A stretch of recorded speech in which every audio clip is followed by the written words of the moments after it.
김지의 돌직구쇼에 오신 여러분 반갑습니다. 김지입니다. 저는 오늘도 이곳 광화문 청계광장에 나와 있습니다. 지금 제가 나와 있는 이 서울은 굉장히 청명한 날씨를 보이고 있지만 말 그대로 태풍 전야입니다. 오늘 정말로 강한 비바람을 동반할 것으로 예상되는 태풍이 한반도에 상륙을 합니다.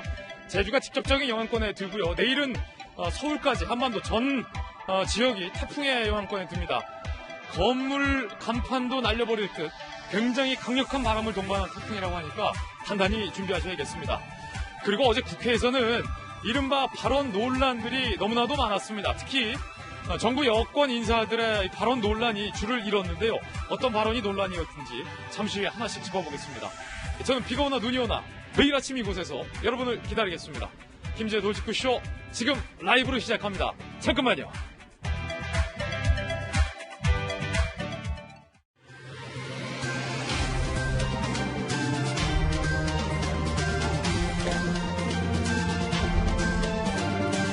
신문 읽어준 남자입니다. 대기업에서도 계속해서 코로나19 확진자가 나옴에 따라 대기업 본사들도 줄줄이 그 건물이 폐쇄되는 일도 발생했습니다. 잠시 후에 전문가 모시고 이야기 나눠보겠습니다. 오늘 조간신문 어떤 뉴스 보도하는지 함께 하시죠. 먼저 동아일보입니다. 오늘 태풍이 강타, 열차도 전복시킬 역대급 강풍. 오늘 조간신문마다 표현이 조금씩 다릅니다. 동아는 열차도 전복시킬 수 있는 강풍이라고 했고, 어떤 신문은 사람도 날아갈 정도의 역대급 강풍이다라는 표현을 쓰기도 있습니다. 공통점은 엄청나게 강한 녀석이다. 이름 바비, 제주에 근접했습니다. 내일까지 전국에 영향을 줄 예정입니다. 조심, 또 조심하시길 바라겠습니다. 다음 신문입니다. 이번엔 한국일보입니다. 코로나19의 여파로 식당 손님은 10%만, 영화관의 영화관의 관객이 달랑 한 명. 서울 도심은 사진에서 보이시는 것처럼 텅텅 비어가고 있습니다. 정부가 방역 3단계 검토 중인 가운데 시민들이 외출을 자제하고 있습니다. 방역적 차원에서는 이게 맞죠. 그러나 인적 끊긴 쇼핑몰엔 배달업체 광고만 덩그러니 게시되어 있는 모습을 보노라면 왠지 모르게 서글픕니다. 우리 자영업자들의 형편이 눈에 걸리고 마음에 밟히기 때문이죠. 그런데 자영업자들을 위해서라도 코로나19를 빨리 종식시켜야 합니다. 그래야 경제도 정상화할 수 있지 않겠습니까? 잠시 후에 오늘의 코로나19 상황과 관련된 새로운 뉴스들도 전해드리겠습니다. 다음 신문입니다. 이번엔 조선일보입니다. 인권위가 더불어민주당의 이해찬 대표에 대해서 최고 수위의 권고를 결정했습니다. 이해찬 대표가 장애인 등 사회적 약자를 비하하는 발언이 계속해서 반복돼서 인권위가 결정을 한 건데, 인권위의 결정, 이해찬 대표 장애인 인권교육 들어라. 집권여당 대표에게는 상당한 상당 수준의 이 결정입니다. 달리 말하면 집권여당 대표가 장애인 인권의식이 부족하다라는 의미로도 해석될 수 있기 때문에 이해찬 대표에게는 굉장한 쓴소리가 아닐 수 없겠습니다. 다음 신문입니다. 이번엔 중앙일보입니다. 경찰의 수사 결과가 상당히 논란입니다. 부산 전 시장이었던 오거돈 전 시장, 본인이 시인한 강제추행 혐의만 경찰이 밝혔습니다. 12개 의혹에 대해서는 무혐의로 발표를 한 겁니다. 검찰에 송치를 했습니다. 4개월 동안 수사를 끌었지만 결과는 상당한 초라하다라는 비판이 제기되고 있습니다. 시민단체에서는 이거 경찰이 정부 여당 눈치를 너무 본 것 아니냐, 총체적인 부실 수사다라고 목소리를 높이고 있는 그런 상황입니다. 다음 신문입니다. 이번엔 한겨레 신문입니다. 미국에서 또 이 같은 일이 이뤄졌군요. 아들 셋이 지켜보는 눈앞에서 흑인 아빠 등에 총을 쏜 미 경찰의 이 태도가 지금 논란입니다. 제2의 프로이드 시위 전 지역으로 번지고 있습니다. 위스콘신주에서 경찰이 또 불필요한 과잉 대응을 한 겁니다.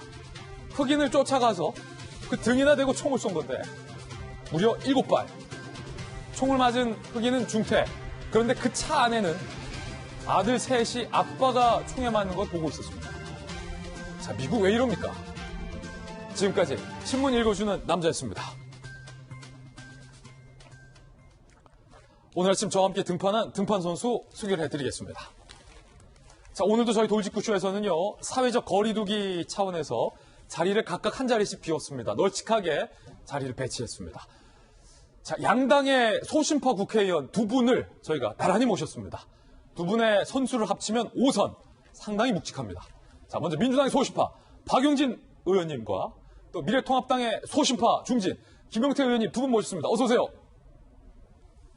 자, 그리고 저희 돌직구쇼의 코로나19 전문가 고려대 약대의 김정기 교수님 모셨고요. 전직 청와대 출입기자 출신의 베테랑 이재명 부장 나왔습니다. 어서 오세요. 네, 오늘의 키워드 3가지 준비했습니다. 하나씩 살펴보죠. 먼저 첫 번째 키워드는 정점. 정부가 정점은 아직 멀었다고 했다가 정점에서 또 꺾였다라고 말을 한가 하면 아직 방심해서 안 된다. 누구 말을 들어야 할지 모르겠습니다. 똑같은 정부 당국자의 말인데 잠시 후에 참 헷갈리는 이 말 들어보겠습니다. 두 번째 키워드는 MB 때도 노영민 비서실장이 어제 국회에 출석해서 본인의 집값이 현 정부 들어서 상당히 많이 오른 것과 관련해서 MB 때 박근혜 때도 집값 올랐다라고 화를 냈습니다. 그래서 논란이 되고 있습니다. 잠시 후에 들어보겠습니다. 세 번째 키워드는 역대급입니다. 태풍 바비 역대급입니다. 조심하셔야겠습니다. 잠시 후에 전해드립니다. 김재의 돌직구쇼 오늘의 톱뉴스로 문을 열겠습니다.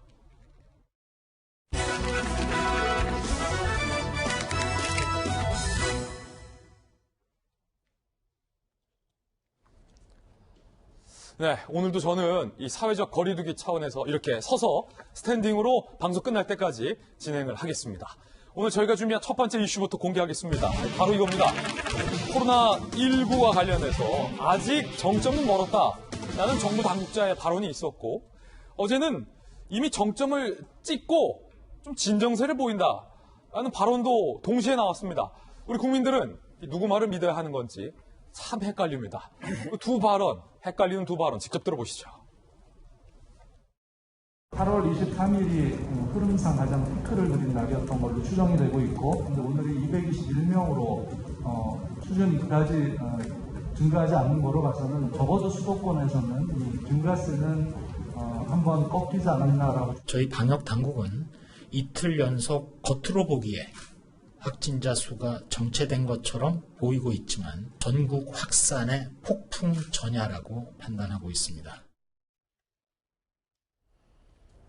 한 분은 꺾였다고 하고 한 분은 폭풍 전야라고 말을 하고 누구 말이 맞는 건지 일단은 전문가의 의견 한번 들어보기 전에 이재명 부장 나와 있는데 청와대 출입했잖아요. 대한민국 정부의 어떻게 보면 최고 권력기관을 출입했었던 건데 정부 책임자 두 분의 말씀이 참 다릅니다. 한 분은 자, 수도권에 이미 꺾였다. 또 한 분은 안 꺾였다.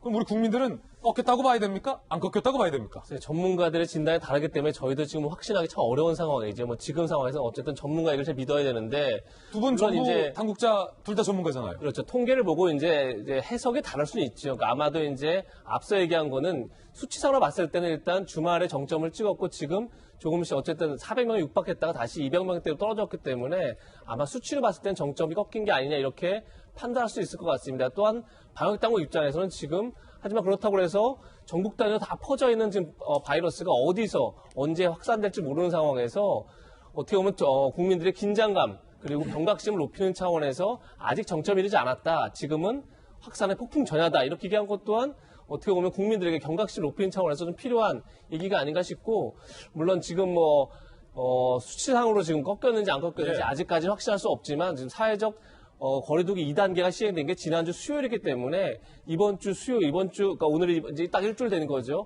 그러니까 주말까지 좀 봐야 정확하게 좀 상황을 알 수 있지 않을까 저는 개인적으로 그렇게 보고 있습니다. 이게 비슷한 장면을 국민들이 한번 지켜봤었습니다. 경험을 해봤어요. 대통령께서 코로나19 초기 때 상황이 상당히 진정세가 됐다라는 말씀을 한 직후에 상당히 많은 코로나19 확진자들이 나와서 국민들이 한번 그 상황을 본 적이 있는데 중앙임상위에서 확산세가 좀 꺾였다. 라고 하는 게 좀 성급한 건 아니냐라는 지적이 바로 방역당국의 지적인 건가요? 그렇게 볼 수 있을 것 같습니다. 그러니까 지금 문제가 이거 같습니다. 이게 꼭 아까 전에 대통령의 발언을 얘기했지만 꼭 대통령 발언뿐이 아니라 뭔가 그러니까 이번 그 8.15 때를 앞두고도 우리가 17일 임시 공휴일 지정하지 않았습니까? 그리고 정부가 또 외식 쿠폰, 숙박 쿠폰 이런 이제 쿠폰을 많이 이제 뿌려서 어떻게 보면 소비를 활성화하자 이렇게 나갔었는데 그렇게 방역에 허점이 생기는 순간 바이러스가 크게 번졌었죠. 예. 그런 점에서 이게 어쨌든 한순간이라도 물론 이제 방역과 경제 두 마리 토끼를 다 잡아야 되는 숙제가 이제 정부한테 분명히 있지만 어쨌든 한쪽을 경제를 살리자 이래서 방역을 조금 느슨하게 하는 순간 그래서 우리 국민들 사이에서도 방역 지침에 대한 또 어떤 이렇게 실천이 좀 느슨해지는 순간 바로 바이러스가 퍼지기 때문에 방역 당국에서는 계속 경각심을 높일 수밖에 없는 그런 상황이 아닐까 싶습니다. 예. 자, 방역 당국과 중앙 정부 간에 의견이 엇갈린 게 또 있습니다. 바로 병상 수를 놓고도 의견이 상당히 엇갈렸습니다. 함께 보시죠. 자, 일단 대기업 본사들이 줄줄이 폐쇄되는 일이 발생하고 있습니다. 이거 간단치 않은 일입니다. GS건설의 본사, SK그룹의 본사, 이게 다 저희 채널A 스튜디오 근처에 있는 기업들이라 임시 폐쇄 조치됐고, 쿠팡 본사, 삼성전자, 기흥 캠퍼스 등등 건물들이 임시 폐쇄 조치가 됐어요. 많은 국민들이 우려 섞인 시선으로 보고 있습니다. 대기업 건물들 본사들의 폐쇄 소식에. 그런데 수도권에 가용한 중증치료 병상이 7개밖에 없다. 라는 소식도 전해져서 국민들은 더욱더 좀 불안해하고 있는 그런 상황입니다. 자, 김정희 교수님. 네. 병상 문제와 관련해서 중앙상임위와 코로나19 공동대응 상황실 그리고 복지부의 발표가 달랐습니다. 복지부는 아직 넉넉하다라고 얘기했고 한쪽에서는 7개밖에 없다라고 말을 하고. 이게 뭐가 팩트입니까? 글쎄요, 이거는 그러니까 정부 차원, 보건당국 차원에서 확인을 해서 정정 발표를 하는 게 맞지 않을까 생각을 합니다. 그러니까 저도 이제 듣는 정보가 제한적이기 때문에 실제로 어느 쪽이 더 맞는지를 판가름할 수가 없습니다. 이게 굉장히 중요한 게 이 부분으로 해서 향후에 이제 위중증 환자가 크게 증가할 걸로 보고 있는데 그거에 대한 대비책 마련이라는 점에서는 이 정확한 실태 파악이 굉장히 중요하거든요. 예. 그렇기 때문에 이건 보건당국에서 정확하게 파악을 해서 다시 발표해야 될 필요가 있다 이렇게 보고 있습니다. 아니, 헷갈리는 게 복지부는 56개가 병상이 남아있다라고 하고 중앙임상위에서는 병상 7개밖에 없다라고 하니까 이 좀 병상 7개밖에 안 남았다는 것은 굉장히 지금 심각한 상황 아닌 겁니까? 그렇죠. 병상 7개밖에 안 나면 이제 조만간에 특히 사랑제일교회 말 확진자들 가운데 60대 이상의 환자들이 40%에 달하거든요. 그러다 보니까 지금부터 한 일주일 정도 후에는 위중증 환자로 전환될 가능성이 굉장히 높습니다. 그러면 지금 남은 7개만 가지고는 굉장히 부족한 상황이고요. 실제로 이제 저 보건당국에서 말하고 있는 수치상으로도 부족한 것은 맞습니다. 그래서 이거에 대한 대책을 빨리 강구를 해야 되는데 그럼 어느 정도까지 대책을 할지에 대해서 굉장히 중요한 기준점이 되기 때문에 현 상황의 실태 파악은 굉장히 중요하다 이렇게 보고 있습니다. 예, 물론 복지부에서 지금 해명이 나오긴 했습니다.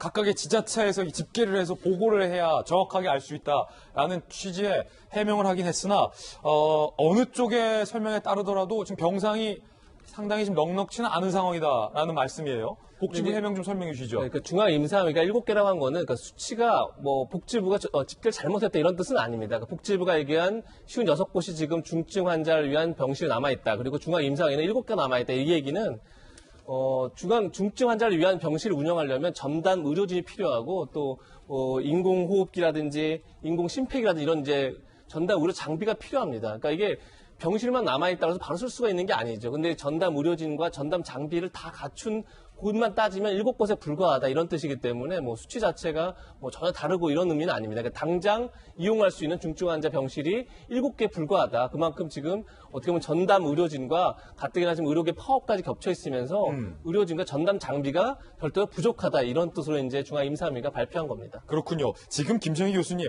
네. 대기업 본사들 소식 조금 전에 살펴봤는데 좀 다시 한번 보시면 지난번 코로나19 초기 상황 때는 1차 유행 시기 때 대기업 본사들이 이렇게 많이 줄줄이 건물이 폐쇄되는 일은 별로 없었어요. 왜냐하면 대기업 본사들이 당연히 서울에 위치하고 있는 경우가 많았기 때문에 지금 이번 건물 폐쇄 소식은 어떻게 보십니까? 이게 지금 상황이 과거의 코로나 상황하고는 많이 다른 점을 보이고 있습니다. 왜냐하면 예. 과거에는 주로 우리가 소위 얘기하는 고위험 시설을 중심으로 해서 집단 감염이 발생을 했거든요. 어떻게 보면 그런 위험 시설에서 발생을 하면서 고위험 시설로 편입이 된 거는 있습니다만 어쨌든 주로 고위험 시설을 중심으로 이제 발생을 했는데 지금은 굉장히 다양한 곳에서 집단 감염을 하고 있어요. 그렇군요. 방송국, 음식점, 카페, 기타 지금 말씀하신 기업체들의 본사 이런 식으로 굉장히 다변화되면서 발생을 하고 있거든요. 그 얘기는 지금 과거의 코로나 상황은 주로 위험 지역에서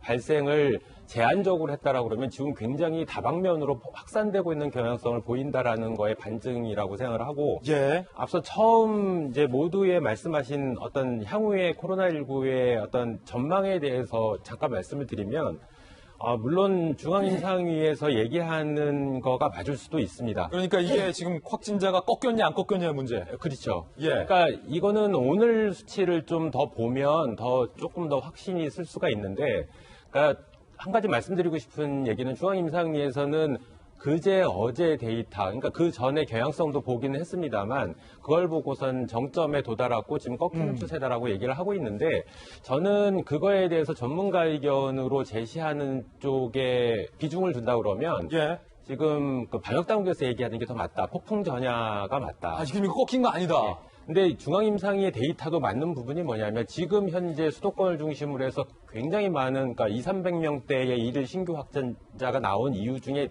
가장 대표적인 이유가 사랑제일교회 때문에 그렇거든요. 예. 근데 지금 사랑제일교회가 그러니까 방역당국에서 신원 파악이 할 수 있는 사람을 대상으로 해서 그 전수조사를 진행을 했는데 그 결과가 과거에 200~300명대로 나온 거였습니다. 그러니까 지금 얼추 할 수 있는 만큼은 진단검사를 다 했거든요. 예. 그러니까 더 이상 이렇게 굉장히 증가하는 추세는 보이지 않을 거다. 근데 폭풍 전야가 왜 맞냐면 지금 처음에 말씀드린 것처럼 굉장히 다양한 시설들에서 다변화되는 양상으로 집단 감염이 발생을 하고 있고 어디서 터질지 모른다는 거죠. 예, 이게 수도권뿐만 아니라 지역까지 확산되는 경향성이 있기 때문에 예. 조건만 맞으면 언제든지 급속하게 다시 제2의 사랑제일교회가 나올 수가 있습니다. 그러니까 폭풍전야 지금 바비가 올라온다고 얘기를 하는데 지금 서울만 해도 태풍이 오고 있는지를 잘 모르잖아요. 이 상태거든요. 그러니까 이게 우리가 보통 기상적 예보를 할 때 이렇게 굉장히 위험하다라고 얘기를 하고 별다른 피해 없이 지나가는 경우도 굉장히 많습니다. 그러니까 지금 네. 방역당국에서 폭풍전야라고 얘기했다가 이게 별다른 큰 확진이 없이 지나갈 수도 있거든요. 근데 중요한 거는 뭐냐면 지금 발생한, 그러니까 지금 사랑제일교회도 그렇고 광화문 집회 관련해서도 그렇고 소재 파악이 안 되는 사람이 너무 많아요. 그게 이제 다 잠재적인 위험성이다. 다 숨은 감염자로, 그중에 감염되신 분들은 숨은 감염자로 바뀔 가능성이 많고요. 이 사례는 과거 이태원 클럽발에서도 소재 파악이 안 된 분들이 수도권을 중심으로 한 어떤 숨은 전파자가 감염자가 됐거든요. 그게 한 3개월 동안 이어온 겁니다. 그래서 점차 이게 줄다가 갑자기 기폭제를 만나면서 크게 증가를 한 건데 지금 상황은 향후에 만약에 지금 수치로, 그러니까 사회적 거리두기 2단계 수준으로 한동안 갈 거다. 저는 이렇게 보고 있습니다. 그러니까 폭풍전야 크게 발생을 하지 않더라도 한동안 갈 거다. 그래서 저는 개인적으로 3단계로 한동안 한시적으로 가야 된다고 생각을 하는데 그 이유는 빨리 이 상황을 지켜야지 향후에 이 숨은 전파자가 굉장히 지역사회에 많이 발생하는 걸 막을 수가 있습니다. 그래서 경제 부분을 고려를 하는데 일부 경제 전문가들은 3단계로 넘어가면 수도권 지역인 경우에는 한 0.2%포인트 경제 성장률이 줄고 전국적으로 생각할 때 0.4% 준다고 얘기를 하는데 3단계로 일시적으로 좀 높여야 된다. 예, 그러니까 2단계로 장기간 갔을 때는 마찬가지로 경제적 피해가 있습니다. 그래서 3단계로 높였다가 2단계로 낮춰서 나중에 안정화되면 진행을 하는 게 또는 1단계로 낮추는 이런 정책이 맞지 않을까 생각하고 있습니다. 김정희 교수님의 이제 판단인 거죠. 김 네. 교수님의 판단은 폭풍전야 상태로 지금 상태가 좀 장기화될 것이다. 상당히 좀 걱정스러운 그런 좀 말씀을 들으니까 생각이 듭니다. 자, 한편 파업을 선언한 의료계를 향해서 박명우 장관이 업무 개시 명령을 발동했습니다. 이거 위반하면 3년 이하 징역, 3천만 원 이하 벌금입니다. 조금 전에 발표한 내용 들어보시죠. 정부는 8월 26일 8시를 기하여 수도권에 소재한 수련병원에 근무 중인 전공의와 전임의를 대상으로 업무 개시 명령을 발동합니다. 전공의, 전임의 분들은 즉시 환자를 진료하는 업무에 복귀하여 주시기 바라며 환자에게 피해가 생긴다면 엄정 대응해 나갈 것입니다.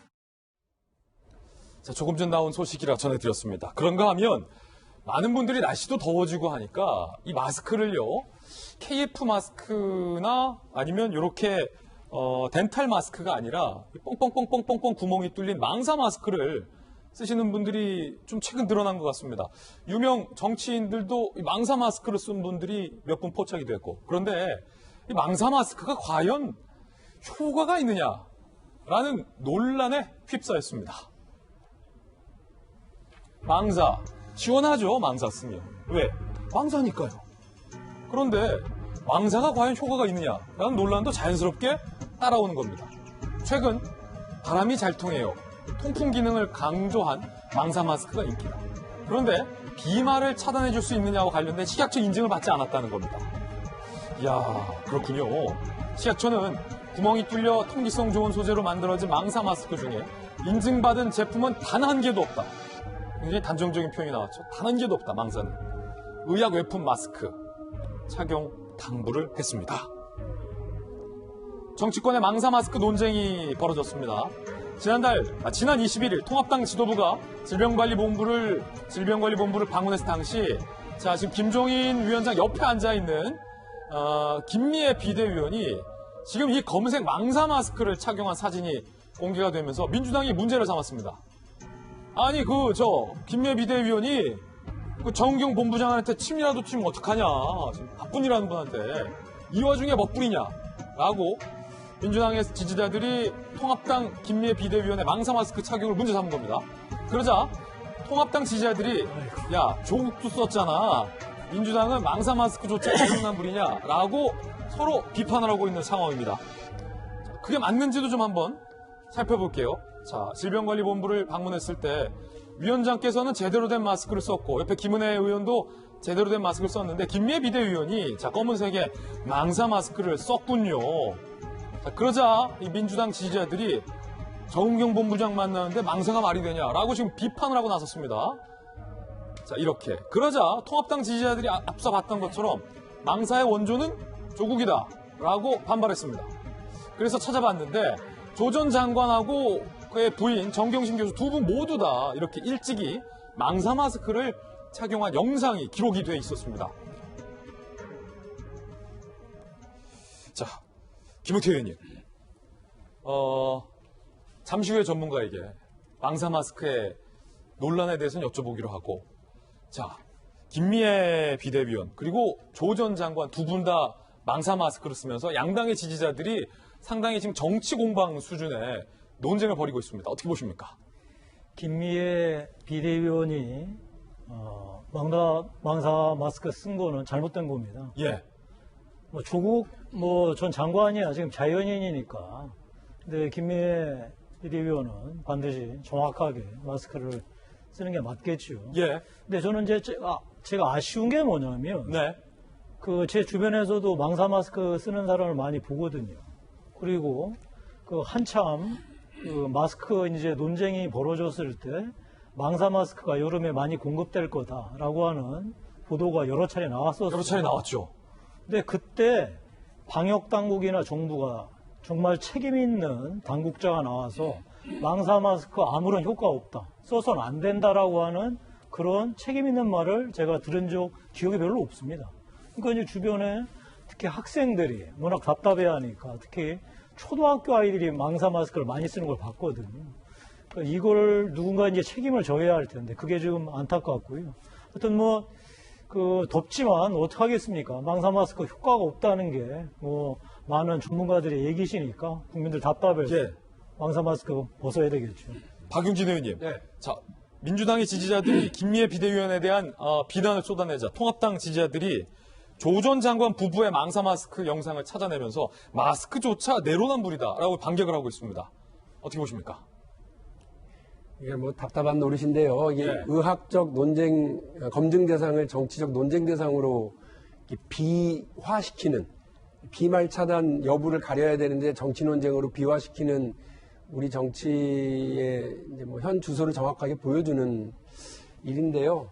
조 전 장관도 사실은 이게 모르고 썼겠죠. 이게 뭐 효과 있는지 없는지에 대해서. 저기 효과가 있다고 생각했으니까 썼을 것 같은데요. 예. 그러니까 본인의 멋부리려고 저걸 쓴다고 생각하지는 않아요. 그러니까 본인의 안전을 위해서도 그리고 상대 안전을 위해서도 마스크는 써야 되는데 그 비말 차단 기능이 있다고도 광고들 하니까 그렇게 믿고서 한 것 같은데요. 마스크와 관련해서는 이거 사실 첫 논쟁이 기억이 납니다. KF94가 되느냐, 그 밑에 것도 되느냐, 덴탈도 비말 차단이 되느냐 안 되느냐를 그 당시 우리 방역당국도 우왕좌왕했었어요. 그래서 이게 잘못 전해져가지고 KF94가 아니면 안 되는 거로 해서 그거 살라고 다들 난리도 마스크 아니었던 대란이 그것 때문에 사실은 있었습니다. 예. 그런데 지금은 이제 그 이른바 덴탈 마스크 이것도 충분히 그런 기능을 한다라고들 해서 그걸 쓰다가 괜히 또 철저히 차단할 것 같으니까 KF94를 또 다시 많이 찾는 그런 분위기긴 하거든요. 맞아요. 예, 그래서 이와 관련해서도 방역당국에서 망사 마스크는 모기는 차단할지 모르지만 모기장 같은 거다. 예. 코로나 비말 차단은 쉽지 않다 이런 것들을 또 정확하게 과학적으로 의료적으로 이렇게 그 확인을 좀 해주셔야 될 필요가 예. 있지 않을까 싶어요. 그래야 이런 네. 혼란이 없죠. 그래서 이 두 분 의원님과 또 많은 시청자분들의 궁금증을 지금 이 자리에서 해소해드리겠습니다. 자, 김정희 교수님. 네. 망사 마스크, 조 전 장관이 썼던, 김미애 비대위원이 썼던 이 망사 마스크가 비말 차단에 효과가 있습니까? 없습니까? 비말 차단은 좀 뒤에 말씀드리고요. 일단 마스크로서의 효능은 일정 부분 있습니다. 왜냐하면 안면을 가리는, 그러니까 연예인들, 그러니까 아이돌들 안면 가릴 때 내 얼굴을 안 알리고 싶을 때 그 효과 있고요. 안면을 가리는 효과는 있다니까. 예, 그리고 그건 별로 안 궁금하고. 햇빛이 들어올 때 햇빛을 피부가 타는 것도 예. 일정 부분 막을 수 있겠다 이렇게 보고 있습니다. 근데 그것도 안 궁금해요. 예. 근데 중요한 건 비말 차단 효과냐 이거잖아요. 예. 마스크를 쓸 땐 용도에 맞는 걸 써야 됩니다. 그러니까 방한용은 추울 때 쓰는 거고 예. 비말 차단은 보건용입니다. 그러니까 지금 예. 우리가 필요한 거 코로나19 시대에 우리가 필요한 건 비말 차단 마스크인데 저거는 그러니까 혹시 집에서 해보셨는지 모르겠지만 그 KF 마스크나 아니면 지금 소위 나오는 비말 차단 마스크에 이렇게 물을 올려놔 보면 물이 통과하지 않습니다. 그 정도로 촘촘하게 돼 있거든요. 똑같이 MB 필터 베이스로 만드는 건데 그러니까 저 같은 경우에 제가 테스트는 안 해봤습니다만 그런 효과가 없을 거라고 기본적으로 보고 있고요. 일단 망사는요? 물로 테스트하는 게 전부는 다는 아닙니다만 기본적으로 제가 봤을 때는 비말 차단 효과가 없다라고 봅니다. 그러니까 저거는 소위 얘기하면 우리가 비 올 때 우산을 쓰는데 구멍이 뚫리는 우산을 쓰는 거랑 똑같은 효과다. 예. 저는 이렇게 보고 있습니다. 제가 이제 실제로 고위험, 그러니까 고병원성 바이러스를 연구를 하고 있는 사람 입장에서 보면 저도 그 대중교통 탈 때는요 KF94를 씁니다. 그리고 사람 밀집도에 따라서 밀집도가 굉장히 적거나 아니면 야외에서는 비말 차단 마스크를 쓰고요. 두 개를 같이 갖고 다니면서 번갈아 가면서 삽니다. 꼭 기차나 대중교통을 탈 때는 반드시 KF94 마스크를 쓰거든요. 그러니까 용도에 맞게 쓰는 게 현명한 거다. 저렇게 쓰면은 굉장히 위험하다. 이거는 나도 위험하고 타인도 위험하게 만든다. 이렇게 보고 있습니다. 아직 뭐 식약처의 공식적인 정부 당국의 공식적인 뭐 단정적인 발표가 없기 때문에 단정적으로 말씀 못 드리지만 어쨌든 이 고위험 바이러스를 전공하고 있는 김정희 교수님은 망사는 안 쓰고 있다라는 말로 좀 한번 본 적이 없습니다. 예, 이해를 좀 하면 될 것 같습니다. 하여튼 이 부분과 관련돼서 우리 방역당국의 좀 철저한 결론, 두 분 의원님의 말씀처럼 나와줘야 될 것 같습니다. 자, 그런가 하면 이 민노총과 관련해서 계속해서 논란이 이어지고 있습니다. 사실상 민노총이 집회 참가자들의 명단을 거부를 했다라는 뉴스가 나오고 있는데 서울시는 그리고 정부는 뒷짐을 지고 있다는 지적이 나오고 있기 때문입니다. 이게 무슨 얘기일까요? 함께 보시죠. 지난 20일 민노총 포함 광복절 당시 집회연 34개 단체 참석자 명단 제출을 요청했는데 민노총 측에서는 우리가 알아서 자발적으로 검사받고 있다라며 명단을 거부했다. 서울시는 무대응을 해서 논란입니다. 뭐 다른 단체도 다 거부하잖아요. 강제 조치는 안 할 겁니다. 방대본에서 집회 장소 인근 체류자의 명단을 받았습니다. 라고 무대응을 하고 있다는 겁니다. 사실과 다른 서울시의 해명? 오늘 이 뉴스 보도에 따르면 서울시가 넘겨받은 명단은 보수 기독교 단체의 정부 규탄 집회 참가자 명단이라는 겁니다. 조선일보 보도가 사실이라면 민노총 집회 참가자들은 포함이 안 돼 있다라는 거라 서울시의 해명이 지금 사실과 다른 건 아니냐라는 지적이 나오고 있는 그런 상황입니다. 자, 그런데 오늘 한 보도에 따르면 민노총 집회에 참가했다가 확진 판정을 받은 이분이 허위 정보 제공에 이어서 협박에 가까운 행동을 했다라는 논란이 일고 있습니다. 이 보도 한번 소개해드립니다. 지난 15일 서울 종로구 보신각 앞에 민노총 집회에 참석한 A씨가 확진 판정을 받았는데 역학조사관이 코로나 집단 발병 위험 장소에 간 적이 있느냐라고 묻자 민노총 집회에 참석을 해놓고 8.15 집회에 갔습니다 라고 얘기를 했다는 게 이 보도 내용입니다. 그래서 평택시가 이분에 대해서 광화문 집회 참가자로 공시를 했다는 거예요. 자, 이 보도가 사실이라면 상당한 논란이 일 것으로 보입니다. 그제 이분이 광화문 집회가 아니라 민노총 집회 참가자다라는 소식이 알려지자 A씨가 나는 민노총 조합원이 아닌데 내가 민노총이라는 소문이 돌고 있다. 이런 정보를 평택보건소가 유포하면 고발하겠다라고 평택시 산하보건소에 전화를 걸었다는 겁니다. 확인 결과 이분은 민노총 소속의 노조 전임자가 맞는 것으로 확인이 됐다는 게 기사 내용입니다.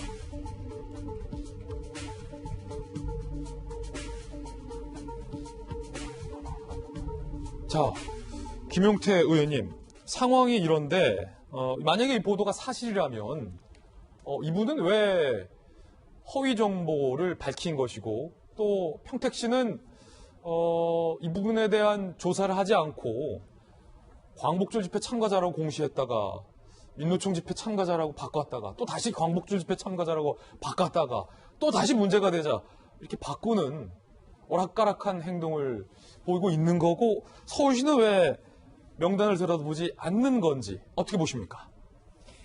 이 모든 게 이 정부에서 민노총의 위상을 정확하게 보여주는 거라고 생각을 해요. 사실 민노총이 이 정부에서 차지하는 비중이라는 게 누가 뭐래도 최고 아닙니까? 사실 이런 거야말로 문재인 대통령이 얘기하는 이 코로나 방역에 있어서는 누가 뭐래도 공권력의 엄정함을 보여달라고 얘기했지만 민노총 앞에서는 그 공권력의 엄정함이 무색해지는 꼴이 되어버린 거죠. 사실 이 방역 관련해서 국민들이 가장 원하는 거는 사실 자기들이 그 가장 소중하게 얘기하는 기본권마저도 제한을 감수하겠다. 그러니까 방역을 철저히 해달라 아니겠어요? 예. 그러면은 그 누구한테도 치우침이 없이 해야죠. 민노총 앞에만 가면 이렇게 초라해지는 공권력이 특히 방역에서도 이루어지면 되겠어요. 사실 민노총이 그간 보여줬던 이런 여러 무소불위의 모습에 대해서 공권력이 무력했던 거 너무 많이 봤잖아요. 동네에서도 새벽마다 무슨 공사장 앞에서 민노총 조직원들이 몇백 명씩 모여서 데모하는 것도 심심찮게 보는 게 사실인데 그때마다 구청이나 경찰들이 꼼짝 못하는 우리 국민들이 많이 봤어요. 그냥 그러려니 했지만 다른 건 몰라도 방역에 있어도조차 또 민노총이 무슨 무소불위의 이 권력이 있냐 이렇게 행사해서 되겠어요. 저는 따라서 이 서울시뿐만이 아니고 평택시 모든 이 공권력이 국민들이 다 지켜보고 있으니까 자 무슨 이게 교회이기 때문에 더 세게 해야 된다. 보수 기독교이기 때문에 세게 해야 된다. 이런 게 아니고 국민의 안전을 침해하는 것이면 그것이 교회든 민노총이든 누구든 간에 강력하게 방역 작업에 나서야 할 것이고 이 공권력이 정말로 주저해서는 안 된다고 생각합니다. 예. 자, 코로나19와 관련된 그리고 민노총과 관련된 논란 저희가 보도해드렸습니다. 자, 김종인 교수님은 여기서 인사드리겠습니다. 김 교수님 감사합니다. 이번에 저희가 준비한 두 번째 이슈를 소개해드립니다. 어제 국회에서 다양한 발언들이 논란이 됐습니다. 운용위부터 상임위를 가리지 않고 다양한 발언들이 논란이 됐는데요. 노영민 비서실장부터 김현미 국토부 장관까지 이 부동산 정책과 관련된 정부 당국자들이 집값이 안정되고 있다라고 입을 모아 합창을 해서 논란이 일고 있습니다. 정말 그럴까요? 그리고 노영민 비서실장은 야당 의원과 말싸움을 벌이기도 했습니다. 그 대목부터 직접 살펴보시죠. 부동산 정책에 대해서도 종합적으로 국민들이 동의하고 있다고 보십니까? 국민들 다수가 그 정책에 대해서 현재 지지하고 있다고 생각합니다. 그러니까 귀를 막고 눈을 감고 있다는 소리가 들리는 겁니다. 들어가고 있습니다. 서울의 평균 집값 얼마입니까? 집값 평균이 글쎄요. 서울의 아파트 평균 집값이 얼마입니까? 온 국민이 부동산 때문에 지금 분노하고 있습니다. 그걸 모르시다뇨. 평균 집값 모르세요? 매일 뉴스에 나오지 않습니까? 숫자 모르세요? 네, 서울 전체로 따진다면 한 10억 정도 될 것 같습니다. 알면서 왜 모른 척 하십니까? 뭐합니까? 여기서 장난하자는 거예요, 지금? 지금 장난하다는 게 무슨 말입니까? 알면서 왜 대답을 안 하십니까? 왜 두 번, 세 번 물으면 대답하십니까? 아니, 실장님? 지금 무슨 말씀을 그렇게 자, 하십니까? 10억 넘는 거 아시면서 예? 모른 척 이 하지 자리에서 지금 마십시오. 제가 장난합니까? 자, 집을 최근에 처분하셨죠? 얼마의 차익을 얻으셨나요? 네, 정확하게는 계산 안 해봤습니다. 한 15년이 된 아파트입니다.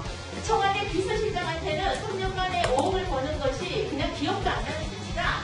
15년 전에 산 아파트라니까 왜 자꾸 3년을 얘기합니까? 15년 전보다 얼마 오르셨는데요? 지금 엄청 올랐습니다. 지금 3년 전 시세를 얘기하는 겁니다. 아니, 그 아파트가 올랐으면 MB 정권에서 올랐습니까? 그래서 올랐습니다. MB 정권 때 안 올랐고, 박근혜 정권 때 안 올랐습니까? 정부 좀 하세요. MB 정권 때 마이너스 3%예요. 어느 정권 탓을합니까? 제 아파트 거기 MB 정권 때도 올랐습니다. 저렇게 무책임한 태도로 운영하더니 이런 국민들이 분노하는 겁니다.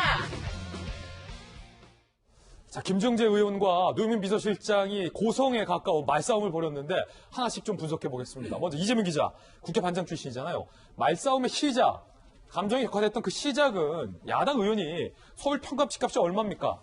라고 묻는데 노영민 실장이 대답을 안 하면서 말싸움의 시작이 시작된 걸로 보이는데 대통령 비서실장이 서울 집값 평균값을 모르고서 대답 안 한 게 아닌 걸로 보여요. 뒤에 10억이라고 답변이 얘기했죠. 나왔잖아요. 사실상 거의 근접해 있죠. 지금 그러면 왜 대답을 안 했을까요? 글쎄 이제 아무래도 아파트 집값이 문재인 정부 들어서 특히나 부동산 정책을 이제 23번, 4번 이렇게 냈을 불구하고 계속 올랐죠. 그러면서 지금 서울 집값 평균이 이제 9억을 넘었다 이런 게 여러 번 이제 보도가 됐었고 사실 이제 강남은 말할 것도 없고 강북까지를 다 포함하더라도 이제 평균값이 이렇게 넘을 정도로 지금 집값이 계속 천정부지 오르다 보니까 아마도 노영민 실장 입장에서는 그런 얘기를 직접 하기는 부담스럽지 않았나 싶습니다. 그래서 그 다음에 또 조금 불리한 뉴스다. 또 10억이라 얘기를 했으니까요. 그래서 그런 점에서 약간 좀 망설인 것 같은데 사실 촉발한 가장 핵심적 이유는 그것보다 오히려 본인의 집값 차익을 잘 기억하지 못한다라는 식으로 얘기하는 게 오히려 김정재 의원이 굉장히 공격적으로 나오게 된 요인이 아닐까 싶어요. 오히려. 예. 그 점에서 사실 아까 전에 얘기했지만 그 전에 올랐다 이렇게 얘기했지만 오늘 동아일보가 아주 상세하게 각 정권마다 지금 노영민 실장이 갖고 있는 아파트가 어떻게 올랐는지 그걸 이제 비교하는 표가 있던데 보면 최초 구입할 때가 2006년도 노무현 정부 때인데 2억 8천만 원입니다. 예. 그런데 이제 노무현 정부 임기 끝날 때 그게 4억으로 오릅니다. 2007년도에. 그런데 이명박 정부가 끝날 때 2012년도에 4억 5천만 원으로 5천만 원 정도가 오릅니다. 그러니까 5년 동안. MB 정부 때는 5천만 원밖에 안 올랐는데. 그래서 거의 올랐다고 할 수 없죠. 어떻게 보면 물가 상승률 같은 반영하면 크게 오른 게 아니었죠. 그리고 나서 박근혜 정부 이미 끝날 때 2016년도를 보니까 그때도 5억 원으로 그때도 한 5천만 원 정도 오릅니다. 한 4년 동안. 그럼 MB 정부 박근혜 정부 때는 5천만 원씩 9년 동안 오른 거네요. 1억 정도 오른 거죠. 예. 그런데 이제 문제는 문재인 정부 들어서서 예. 4년 동안 팔 때가 11억 3천만 원이었으니까 약 한 6억 정도 오른 겁니다. 문재인 정부 들어서 한 4년 동안요. 그러다 보니까 지금 김정재 의원도 그 지점을 지적하고 그 지점에 대해서 노무현 실장의 이제 어떤 반론 내지 해명을 듣고 싶었던 건데 거기서 자기가 이제 차이가 잘 모르겠다 이렇게 얘기하다 보니까 이제 그게 아마 그렇게 폭발한 결정적 계기가 아니었나 싶습니다. 아니, 박용진 의원님, 지금 이재명 국회 반장, 청와대 반장 출신이 지적하고 있는 싸움의 포인트는 노영민 비서실장이 문재인 정부 때 6억 올라놓고서 그리고 서울 평균 집값이 10억이 다 오른 걸 뻔히 알면서 현 정부에게 불리한 것에는 답변을 안 하는 이른바 불성실한 태도를 보였다라는 것이다라고 지적을 했는데 동의하십니까? 근데 이제 어쨌든 청와대 비서실장도 사람이라 그 의원이 뭘 지적하려고 하는지 이런 것들을 왜 모르겠어요. 그러니까 곤란하거나 또 그 의도에 말리고 싶지 않으면 답변을 회피하거나 아니면 동문서답을 하거나 이런 경우는요 정권을 떠나서 모든 국무위원들의 태도가 거의 다 비슷했어요. 예. 그래서 어제 김정재 의원뿐만이 아니라 다른 많은 야당 의원님들도 노영민 실장에게 이 아파트 시세, 그다음에 똘똘한 한 채 이런 표현들을 계속해서 이제 동원해서 질의를 했었던 걸로 보는데요. 어쨌든 이거를 마치 문재인 정부에서만 이렇게 된 것처럼 정치 공세로만 하려고 하는 것에 대해서는 아마 다른 판단을 하고서 이렇게 디펜스를 좀 해야 되겠다는 생각을 청와대 실장으로서 당연히 가질 수 있죠. 예. 중요한 건 야당 의원님들도 정치 공세를 이렇게 하실 거면 한 반쯤 하시고요. 나머지는 대책과 대안을 좀 내놓으시는 게 필요해요. 김정재 의원님 재선 의원이시고 평소에 이렇게 의정활동 하시는 걸 보면 참 이렇게 잘 하신다는 생각을 하는 그런 야당 의원이신데 윤희숙 의원 칭찬 많이 받았잖아요. 윤희숙 의원하고 비교를 해보면 초선 의원의 윤희숙 의원하고 비교를 해보면 본인도 내가 어제 너무 흥분해서 몰아치려다가 이렇게 된 거 아닌가 하는 그런 생각을 하실 거예요. 그러니까 청와대 비서실장한테 그래 10억입니다. 왜요? 이 얘기 듣고 싶어서 그랬던 게 아니잖아요. 본인이 말하고 싶은 정책적 대안이라든지 이런 게 있었을 거예요.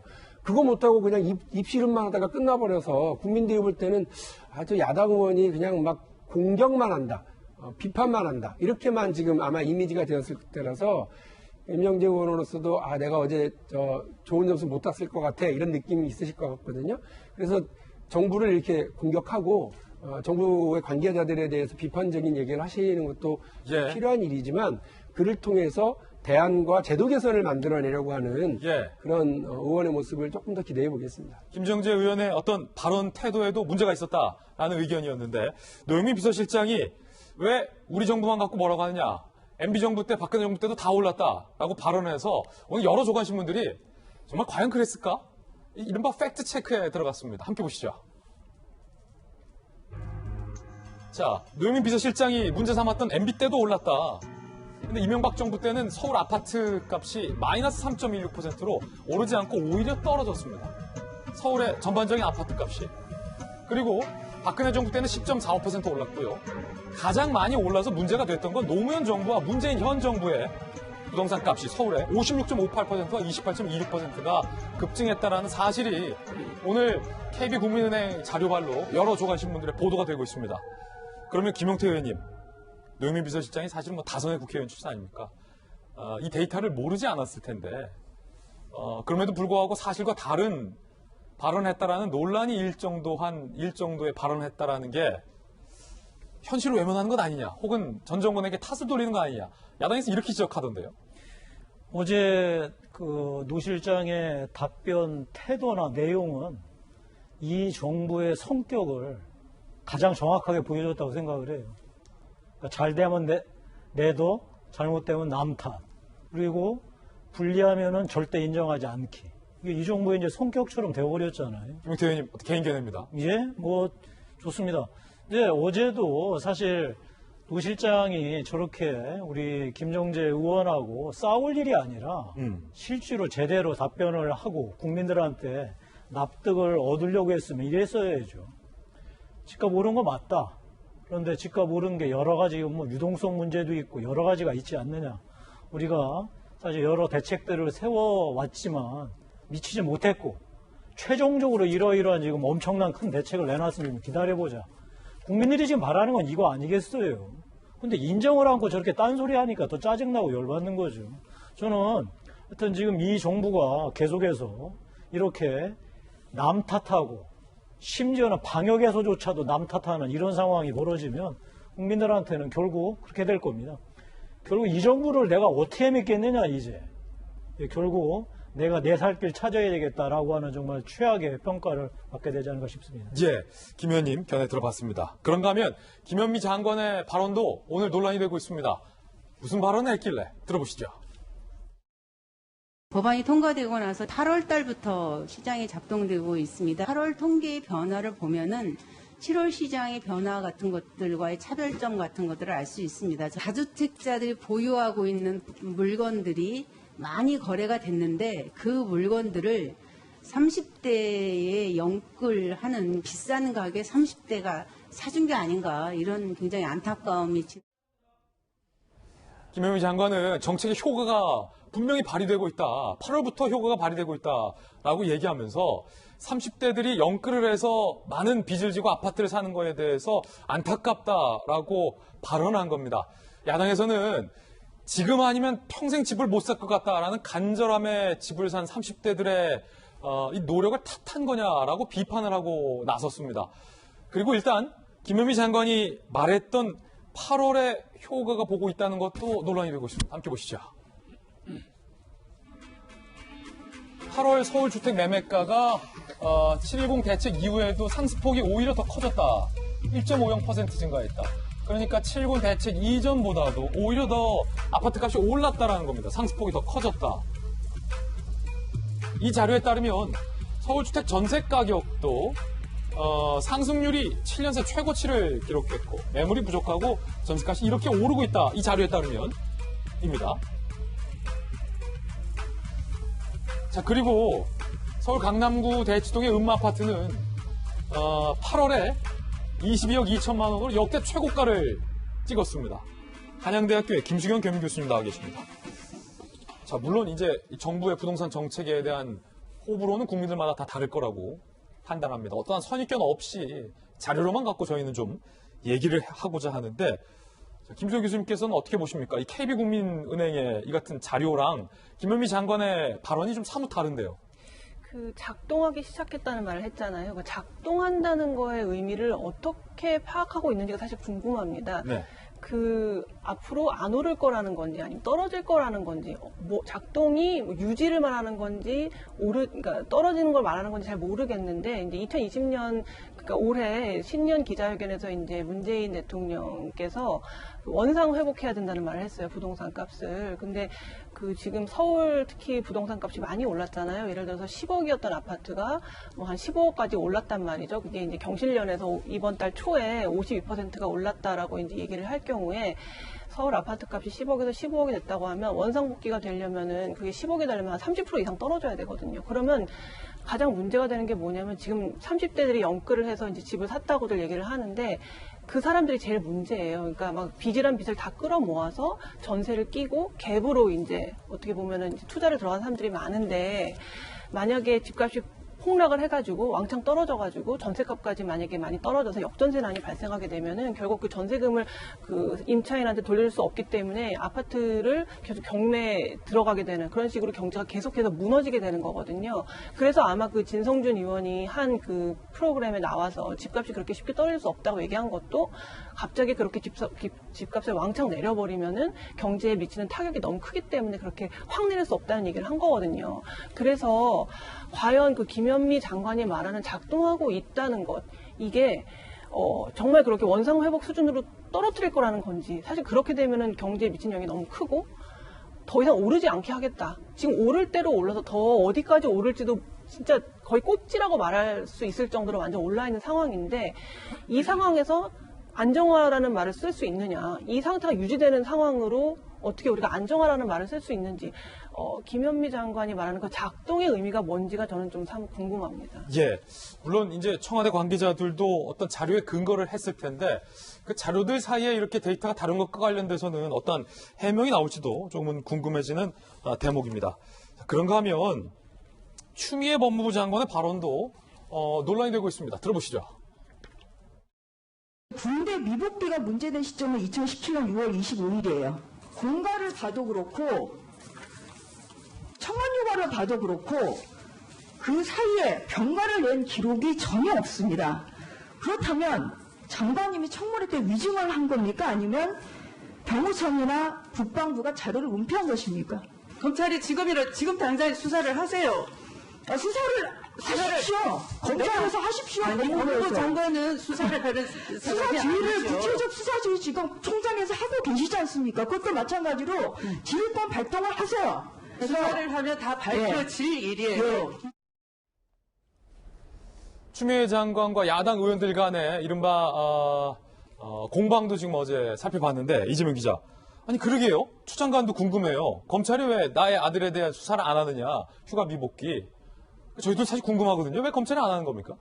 그렇죠. 그러니까 1월 달에 이제 고발이 됐으니까 벌써 한 5, 6, 7개월 가까이 다 넘은 거죠, 이미. 그래서 왜 이렇게 사실 사건 자체가 복잡하지 않은데, 그러니까 2017년도에 군대에 있던 추미애, 당시 이제 민주당 대표였었죠. 대표 때 아들이 군대에서 휴가를 나왔습니다. 열흘 나오고 또 이제 추가 열흘에서 20일 휴가를 나왔었는데, 그러면서 이제 몸이 불편해서 치료를 받았다 되어 있는데 20일이 지나서도 복귀를 하지 않았죠. 그러다 보니까 당시에 당직 사병이 이제 미복귀자로 신고하려고 할 때 자신이 잘 알지 못하는 한 간부가 와서 휴가를 연장했다 이제 이러면서 이제 논란이 됐던 겁니다. 근데 뭐 사안이 그렇게 복잡하지 않죠. 그러다 보니까 어떻게 보면 당시 당직 사병 그리고 당시에 휴가를 허용했던 간부들 몇 명을 조사하면 이게 외압에 의한 건지 아닌 건지 뭐 금방 알 수 있는 건데 계속 수사가 안 되고 있죠. 그리고 뭐 최근에 또 이제 수사를 지휘했던 동부지검 차장 검사가 뭐 검찰 간부 인사 즈음에서 이제 사표를 내기도 했었고요. 그러면서 글쎄요, 또 이게 뭐 그렇게 믿고 싶진 않지만 아마 지금 야당 의원들은 이게 아마도 이제 조국 전 장관 수사 이후로 검찰이 당시 수사했던 팀들이 어떻게 보면 인사상 불이익을 받고 뭐 이런 것들에 대한 학습 효과 아니냐 이제 이렇게 믿고 있는 게 아닌가 싶습니다. 야당 의원들이. 사실 그게 아니라면 제가 볼 때 뭐 지금 추미애 장관도 뭐 빨리 수사해라 오히려 검찰을 이렇게 압박하는 이런 모양새인데 글쎄요, 빨리 검찰이 이 부분에 있어서는 어떻게든 수사를 해서 빨리 매듭을 져야 제가 볼 땐 추미애 장관도 부담을 그게 아니라면 부담을 덜 수 있는 거고 야당의 공세도 차단할 수 있는 거기 때문에 빨리 어떤 식으로 정리가 좀 필요한 시점이 아닌가 싶습니다. 아니 그 궁금한 게 김용태 의원님, 추미애 장관은 법무부 장관이잖아요. 얼마 전에 윤석열 총장과 검찰 대검을 향해서 특정 사건과 관련돼서 법무부 장관이 굉장히 수사와 직접적인 발언들을 한 것을 국민들이 다 봤는데 야당 의원이 그럼 법무부니까 좀 수사를 촉구하라. 그게 안 되는 겁니까? 저 전주의 의원이 정말 말 잘하셨어요. 수사지휘권 발동하세요, 추미애 장관. 그리고 지금 이 자기 아들 사건을 이렇게 방치하는 거는 법무부 장관으로서의 도리도 아닐 뿐만 아니라 부모의 도리도 절대 아니에요.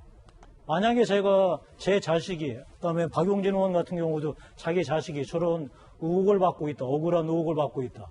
근데 6개월 동안 지금 검찰이 수사도 제대로 하지 않고 있어서 아들의 혐의가 사람들한테 뭔가 있는 것처럼 비춰지고 있다. 참을 수 있겠어요, 부모 입장에서?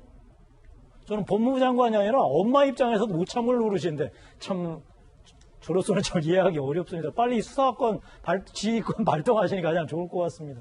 박용진 의원님, 옆에 여당 의원들께서 민주당 그 법무부 상임 의원들께서 검찰 향해서 추 장관 아들 의혹 빨리 수사해라 좀 이렇게 촉구를 하거나 뭐 좀 도와주셔야 되는 거 아닙니까? 제일 지금 어제 어색했던 장면은 추미애 장관이 전주의 의원한테 수사를 하세요 이렇게 얘기를 한 것과 그러니까 수사를 하세요라고 전주의 의원이 또 이야기를 같은 얘기를 두 분이 한 거. 두 분이 같은 얘기 하셨으니까 검찰은 수사하세요. 예. 그러면 될 일이고요. 박 의원님도 똑같은 얘기를 하시네요. 예. 그 법무부 장관이 개별 사건에 대해서 지휘하지는 않죠. 예. 이제 다만 검찰총장을 통해서 그런 의견을 전달하고 이제 지휘권을 행사할 수 있죠. 뭐 저는 김용태 의원님 말씀에 공감합니다. 그러니까 저는 추미애 장관이 어제도 여러 차례 국회나 혹은 공개된 장소에서 억울함을 분명하게 얘기를 하셨고, 그래서 어제 더불어민주당의 이제 소병철 의원도 억울함을 자꾸 얘기하시는 것도 수사 담당 검사에게 압력이 될 수 있다 이렇게 이제 또 의견을 밝힌 것라고 보도가 됐더라고요. 마찬가지로 추미애 장관이 지금 억울하고 수사를 통해서 다 금방 밝혀질 일이다라고 하고 있는 만큼 검찰은 괜히 이 문제를 가지고 좌고우면하지 말고요. 자꾸 차일피일 밀어가지고 온갖 불필요한 추측이 난무하도록 방치하지 마시길 바라고요. 그래서 빨리 끝내서 어렵지 않은 수사이니만큼 추미애 장관의 명예, 추미애 장관 아들의 억울함 이런 것이 있다면 그걸 풀어주는 것이 맞고요. 의혹을 제기한 분들이 또 있잖아요. 그런 분들의 궁금증이나 이런 인식에 대해서도 잘못된 것이 있으면 바로 잡고 문제가 있으면 처벌하고 이렇게 해야 될 것 아니겠습니까? 검찰이 자기 할 일을 하시면 될 것 같습니다. 예, 자 민주당 소속의 한 의원이 추미애 장관에게 주의를 당부하는 일도 있었습니다. 들어보시죠. 우리 법무부 장관님의 답변하시는 방식에 제가 좀 이의 제기를 하려고 합니다. 가만히 듣고 있어 보니까 어떤 한계를 넘어가 버리는 것 같아요. 본인의 문제시니까 제가 억울하다, 내가 꺼릴 거 없다라고 하는 생각이실지는 모르겠지만 그런가 하면 추 장관이 앞서서 소설을 쓰고 있네라는 발언과 관련한 공방도 어제 있었습니다. 들어보시죠. 소설을 쓰시네. 여기에 대해서 유감의 뜻을 표명할 계획이 있으십니까? 질의 자체를 계속 인신공격으로 하시니까 이게 어떻게 불가피하게 인신공격입니까? 어떻게 해서 소설을 쓰시네 자체가 국회의원에 대한 인신공격인 거죠. 그 논리에 따르면.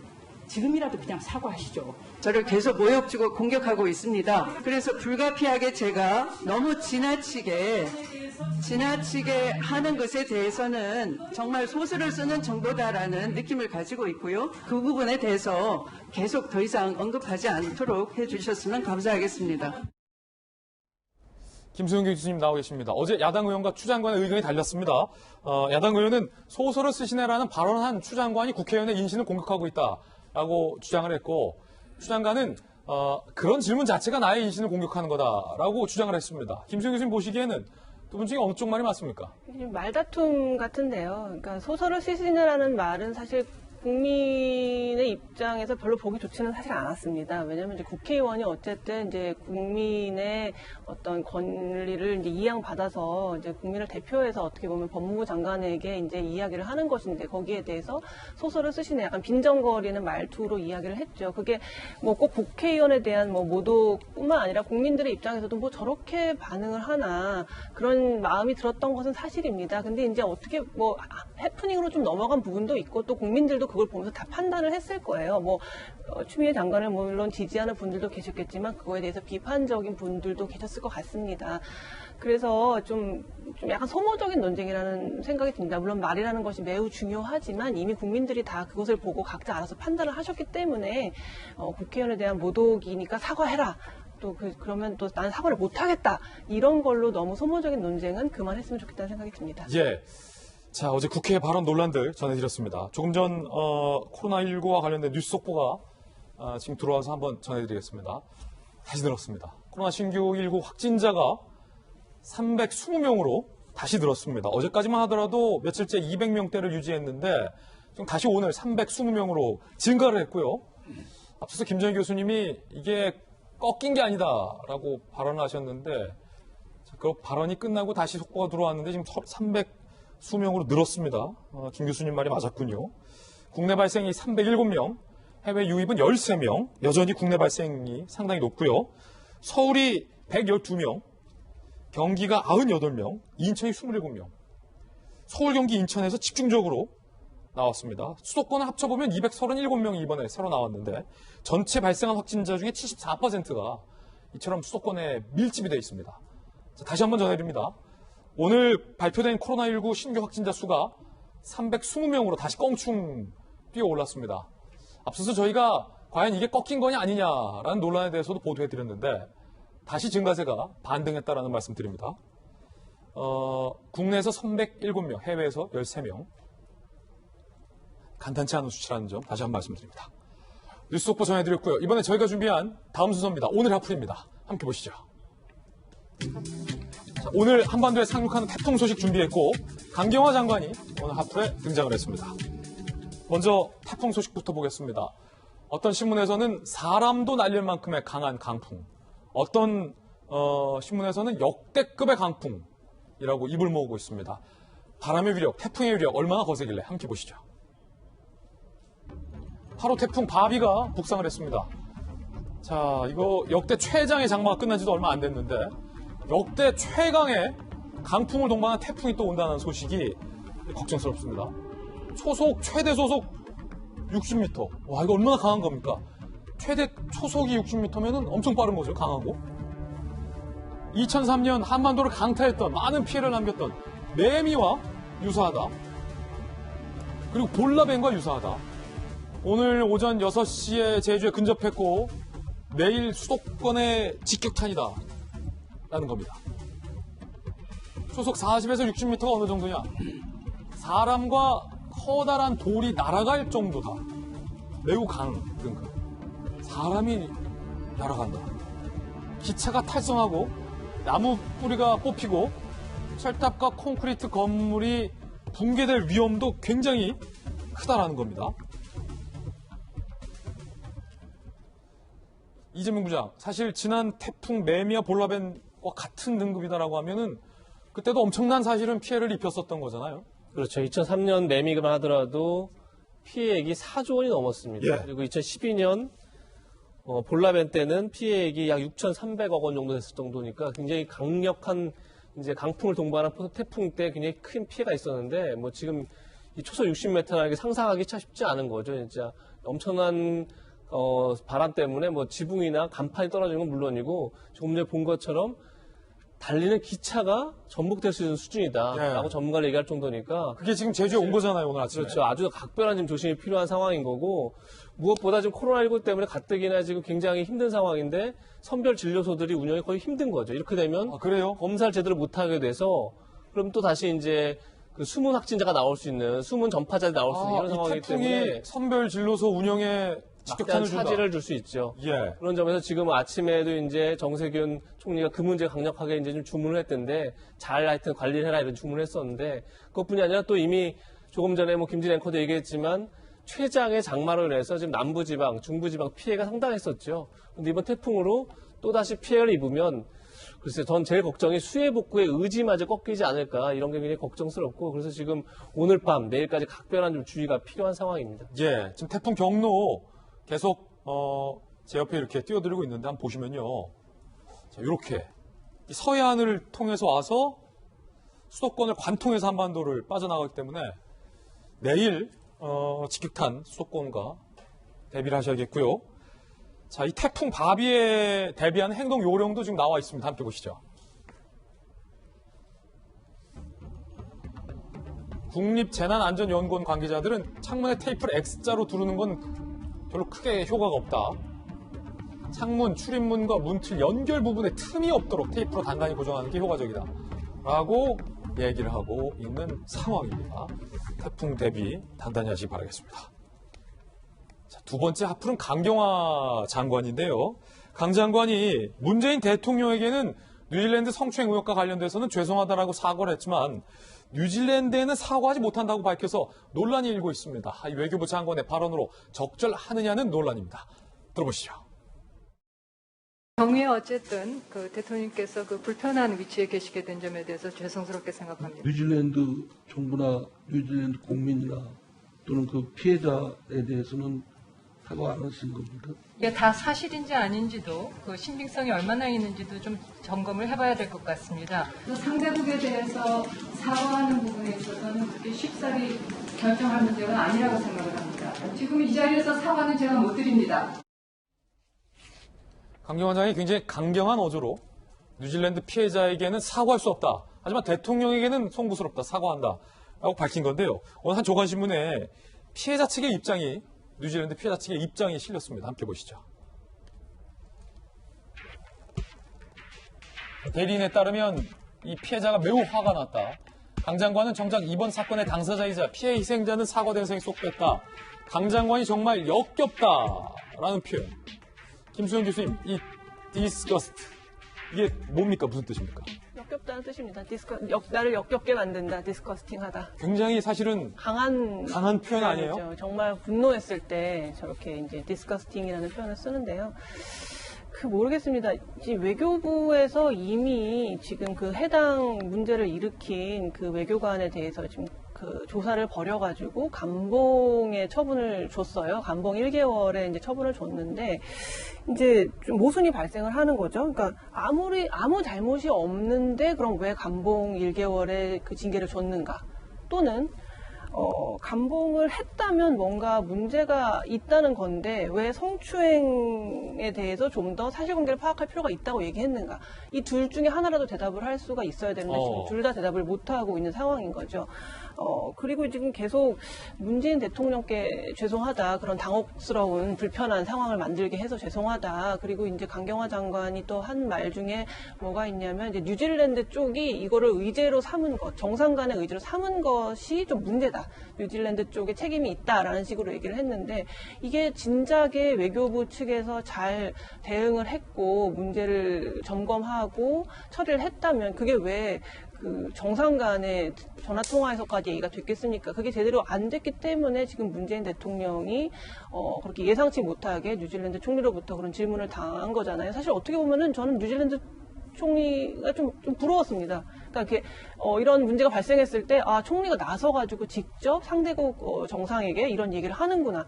오히려 좀 부러운 느낌마저 들었거든요. 그래서 이게 의제로 설정된 것 자체가 자꾸 문제라는 식으로 지금 해명을 하고 있는데 그게 문제가 아니고 그 해당 문제가 된 외교관이 문제를 일으킨 게 지금 문제인 거고 그거에 대해서 어떻게 지금 처리하고 있는지를 우리가 알고 싶은 건데 계속 이제 국격을 얘기하면서 이렇게 장관이 직접 나서가지고 뉴질랜드 쪽에다가 사과를 하는 것은 국격이나 이런 것들을 여러 가지 생각해 봐야 되기 때문에 그렇게 쉬운 문제가 아니다라는 식으로만 문제를 덮는 것이 국민들에게도 우리 국민들에게도 좀 창피하고 부끄러운 네. 그런 기억을 주는 것이 아닌가 하는 생각이 좀 듭니다. 김용태 의원님, 사실 많은 국민들의 걱정은 전통적인 우방국이잖아요. 뉴질랜드.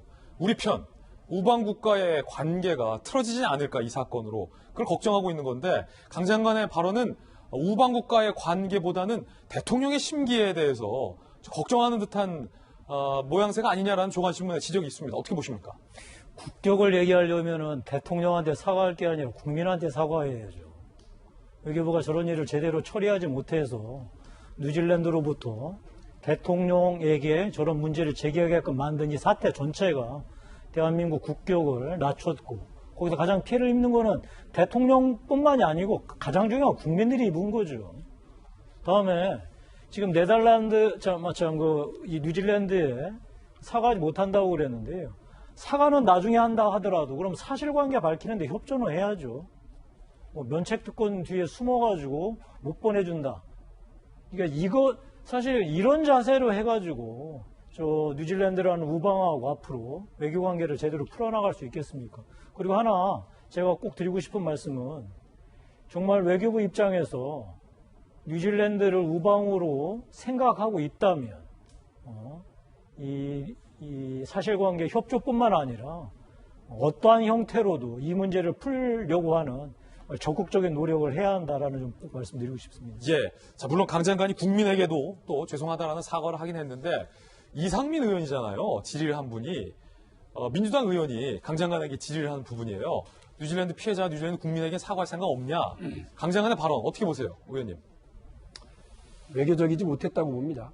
외교적이지 예, 못했다. 어제 저 자리가 우리 국회에서 우리 국민들을 상대로 하는 그런 질의시간 상임위원회 시간이긴 했습니다만 어쨌든 저게 외교적으로 이게 다 아마 뉴질랜드 현지에서 상당히 뉴스거리가 되고 있는 걸로 알고 있기 때문에 강경화 장관의 입장과 태도 이런 것들이 한국 정부의 입장으로 이렇게 비춰질 가능성이 상당히 있습니다. 대통령과 뉴질랜드 총리 사이에 전화통화, 이거 속에서 느닷없이 의제 없었던 항의가 이제 있었고요. 여기다 문제 제기가 있었고, 이거를 받아들여서 우리 정부가 어쨌든 조치를 취하고 있는 상황인 것 아니겠습니까? 네. 그러면 그와 관련해서 사과 여부를 물었다고 한다면 역시 외교적인 언사로 넘어갔어야 된다고 저는 생각을 합니다. 이런 일이 발생하게 되어서 유감스럽고 국민들에게 죄송합니다. 상황에 대해서는 저희가 정확하게 지금 하고 있고 외교 당국자 간에 협의가 진행 중입니다.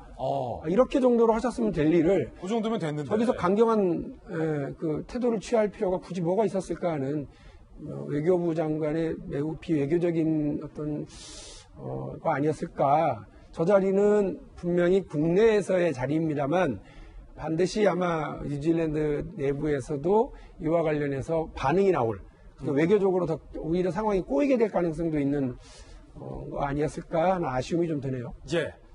자, 하플 소식 전해드렸습니다. 이번엔 저희가 준비한 다음 순서입니다. 사건을 파헤치는 남자, 사파남 시간입니다. 오늘 어떤 사건일까요? 저와 함께 사건 현장으로 가보시죠.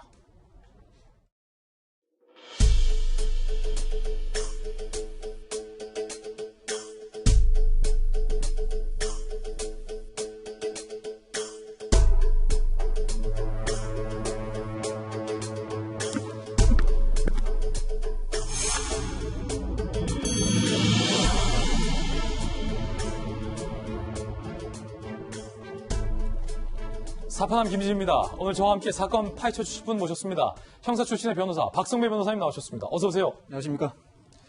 자, 코로나19 상황이 장기화되면서 집에 재택하시는 분들이 상당히 많습니다. 그러다 보니까 층간소음 문제가 또다시 그 민원이 증가하고 있다고 합니다. 그런데 오늘 사건은 조금 이상한 층간소음 사건입니다. 늘 그렇듯 사건 현장에는 언제나 단서가 있기 마련입니다. 저와 함께 단서 살펴보러 가시죠.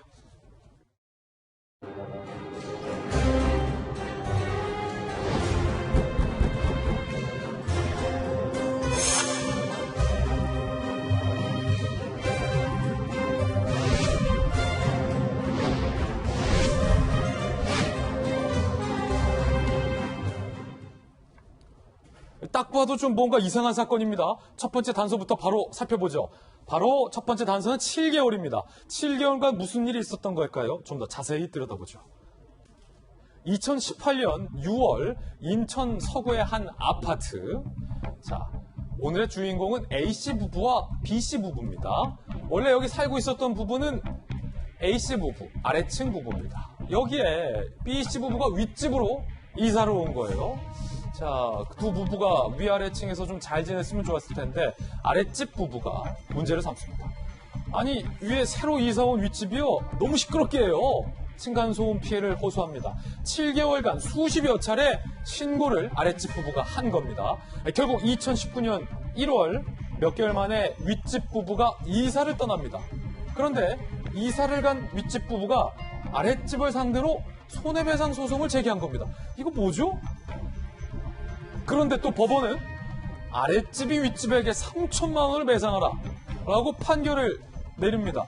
피해를 본 쪽은 아랫집일 텐데 오히려 위쪽에게 3천만 원을 배상하라?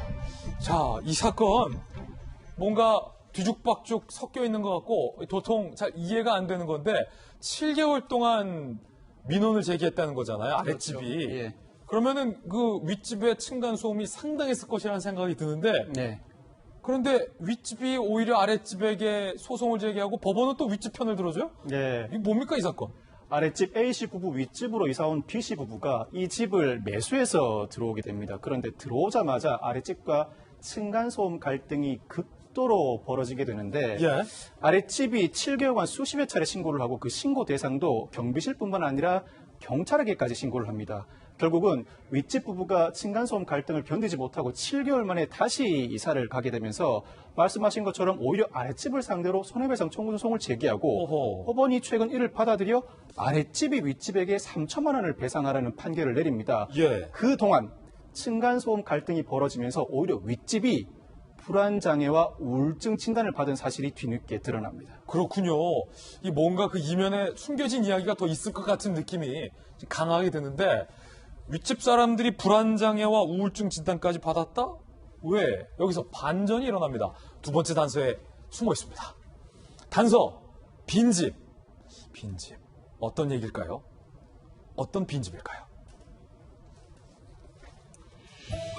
자, 반전은 과연 아무도 없는 빈집에서 소음이 날 것인가와 달려 있습니다.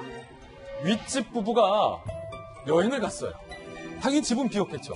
그런데 그때 윗집이 비었는데 아랫집이 신고를 합니다. 아, 윗집 층간소음이 너무 시끄러워요. 아무도 없는 집에 무슨 층간소음이에요. 이런 신고가 있었다는 거예요. 심지어 윗집이 이사간 뒤에도 아랫집의 층간소음 신고가 계속됐다는 겁니다. 이뿐만이 아닙니다. 윗집이 이사가기 전에 아랫집이 우퍼 스피커를 천장에 설치해 윗집에 굉음과 진동을 오히려 발생시켰다는 사실도 뒤늦게 일어납니다. 결국 아랫집의 습관성 민원 때문이었다는 게 반전인데, 그럼 층간소음이 윗집이 여행 가서 비웠으면 있을 수가 없잖아요. 그런데 네. 이들 부부는 왜 신고를 한 겁니까? 아랫집 부부가 이 보복성 신고를 한 것으로 보이는데 갈등 과정에서 쌓인 앙금을 풀기 위한 것으로 추정되는 상황입니다. 말씀하신 것처럼 윗집 부부가 여행을 가서 사람이 아무도 없는데도 아랫집 부부는 윗집 때문에 너무 시끄럽다고 신고를 하고, 심지어는 층간소음 갈등에 따라 참지 못한 윗집 부부가 이사를 간 뒤에도 아랫집 부부는 윗집 때문에 너무 시끄럽다고 신고를 반복합니다. 아무도 없는데도? 아무도 없는데도. 예. 그리고 이 아랫집 부부가 특히 윗집 부부의 경우에는 이 집을 사서 들어오게 됐는데, 이 집을 사서 들어오기 전에 같은 아파트 다른 동에서 거주해 왔습니다. 예. 4년간 거주하면서 윗집 부부의 행동으로 인해서 층간소음 민원이 발생한 사실이 한 번도 없음도 드러나게 됩니다. 이 부부는 되게 조용한 부부다. 조용한 부부라는 거죠. 그리고 반면에 아랫집 부부의 경우에 이 윗집에 기존에 세입자들이 살고 있었습니다. 그런데 이 세입자들도 아랫집 부부의 반복된 층간소음 민원을 견디지 못하고 이사간 사실도 함께 발견됩니다. 이거 뭐 황당한 일이네요. 아랫집의 부부가 뭐 습관성으로 민원을 하고 뭐 우퍼 스피커로 오히려 층간소음을 유발했다는 건데, 그래서 저희들이 우퍼 스피커로 이 층간소음을 아래층에서 보복하는 정도가 어느 정도인지 그 소리를 준비해봤습니다. 직접 한번 들어보시죠.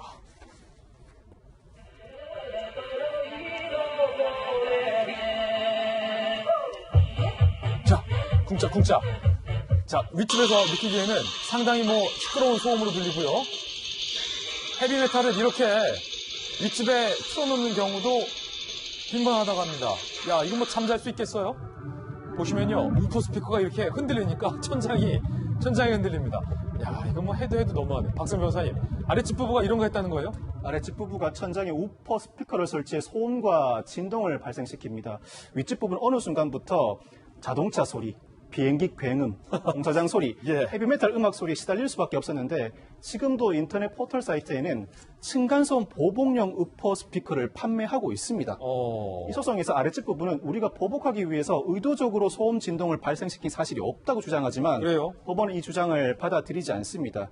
윗집 부부의 신고로 출동한 경찰도 이 소음과 진동을 그대로 들었다고 진술하고 있고, 다른 이웃 주민들도 이 소음에 대해서 굉장히 상세하게 묘사를 합니다. 법원은 이를 토대로 아랫집 부부가 장비를 이용해서 의도적으로 소음과 진동을 발생시킨 사실이 인정된다고 판시를 합니다. 야, 이 아랫집 부부 보면 볼수록 좀 희한합니다. 왜 이럴까? 왜 이런 짓을 했을까? 상당히 궁금해지는데, 여기서 마지막 사건의 실마리가 풀립니다. 세 번째 단서, 3천만 원. 마지막 열쇠 돌려보죠. 법원은 아랫집 부부가 윗집 부부에게 위자료 지급과 함께 이사한 집에 1년 1개월치 월세 1,960만 원도 물어내라, 지연 이자까지 더해서 3천만 원 이상의 금액을 판결을 내립니다. 왜 3천만 원일까가 좀 궁금했는데 좀 설명 좀 해주시죠. 위자료 각 500만 원씩 1,000만 원에 이사한 집에 1년 1개월치 월세 1,260만 원 합치면 3천만 원에 가깝죠. 거기에 지연이자가 더해지게 되면 3천만 원을 넘게 됩니다. 그동안 층간소음 관련 소송에서 법원은 재산적 손해, 즉 위자료로 100만 원에서 500만 원 정도를 인정해 왔습니다.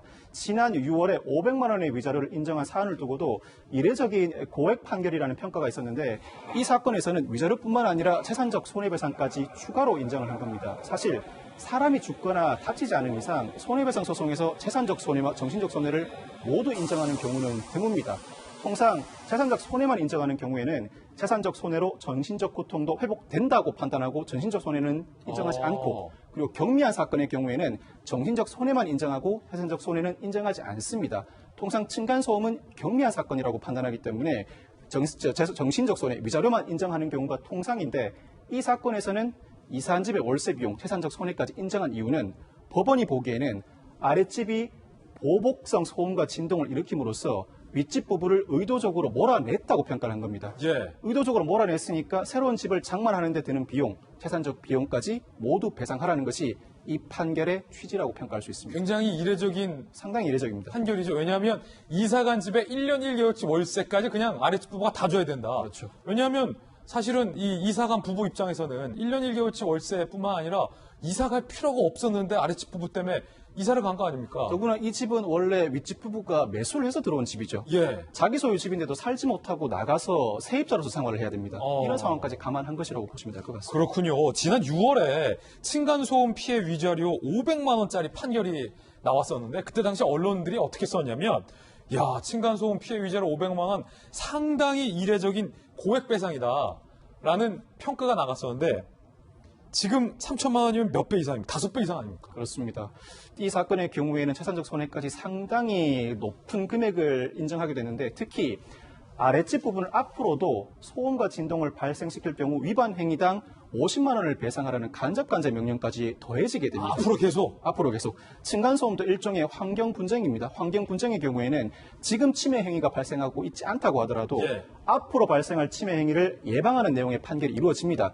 침해 행위를 하지 말라. 침해 행위를 할 경우 그 위반 행위당 얼마를 배상하라는 판결이 이루어지기도 하는데 이 사건에서는 법원이 이 간접강제 명령까지도 추가로 덧붙이는 등 상당히 엄격한 판결을 내렸습니다. 그렇군요. 박 변호사님 윗집은 조용한 편입니까? 조용합니다. 다행이군요. 저희 집도 조용합니다. 박 변호사님과 함께 사건 풀어봤습니다. 감사합니다. 감사합니다. 자, 태풍 바비가 북상하고 있습니다. 역대급 강풍입니다. 기상캐스터 연결해서 알아보죠. 허영 캐스터, 태풍 소식 좀 집중적으로 전해주세요. 네, 현재 서울은 마치 폭풍 전야처럼 태풍 바비가 다가오기 전 맑은 하늘만 이어지고 있습니다. 반면 현재 제주 전역에 태풍 경보가 내려진 가운데 제주와 전남 해안에는 시간당 30mm 안팎의 매우 강한 비가 내리고 있고요. 순간 최대 풍속 초속 28m가 넘는 매우 강한 바람도 이어지고 있습니다. 앞으로 전국이 태풍의 영향권에 들면서 태풍특보는 더욱 확대되겠고요. 내일까지 전국에 매우 강한 비바람이 몰아치겠습니다. 현재 태풍은 서귀포 남서쪽 약 200km 부근 해상까지 올라왔는데요. 오늘 오후 제주 서쪽 해상을 지나 밤이면 서해상을 따라서 북상하겠고요. 내일 새벽에는 황해도 부근에 상륙할 것으로 보입니다. 현재 제주와 남해안에 내리는 비는 오늘 오전에 남부지방, 오후에 중부지방으로 확대되겠습니다. 내일까지 제주 산지에는 500mm 이상, 호남에 많게는 300mm의 폭우가 쏟아지겠고요. 그 밖에 전국에는 30에서 150mm 정도의 비가 내리겠습니다. 이번 태풍 바비의 세기는 역대 최대 풍속을 기록한 태풍 매미와 비슷한 수준이라고 하는데요. 내일까지 제주와 서해안은 최대 순간 풍속 초속 60m, 성인 남성이 몸을 가누기 힘들 정도의 돌풍이 불겠고요. 그 밖에 서울 등 서쪽 지방에도 초속 35m의 매우 강한 바람이 예상됩니다. 서해안과 남해안 또 제주 해안에는 바다의 물결이 10m 이상까지 높게 치면서 폭풍 해일로 인한 피해가 우려됩니다. 태풍으로 인한 피해 없도록 각별히 주의하시길 바랍니다. 지금까지 청계천에서 채널A 뉴스 허유원입니다. 네, 오늘 저희가 준비한 소식 모두 다 전해드렸습니다. 지금부터 시작되는 인터넷 라이브 방송 23알로에서는요, 광화문 집회 대 종각 집회라는 주제로 오늘 본방에서 못다한 이야기 나눠보겠습니다. 오늘 특별히 또 민주당의 소신파 우리 박용진 의원과 또 이재명 부장 두 분 모시고 라방 이야기하고 있으니까 많은 관심 부탁드립니다. 자, 저희들은 내일 아침 9시 15분에 더욱더 풍성한 소식 들고 인사드리겠습니다. 오늘 하루는 분명 어제보다 나을 겁니다. 좋은 하루 되십시오. 고맙습니다.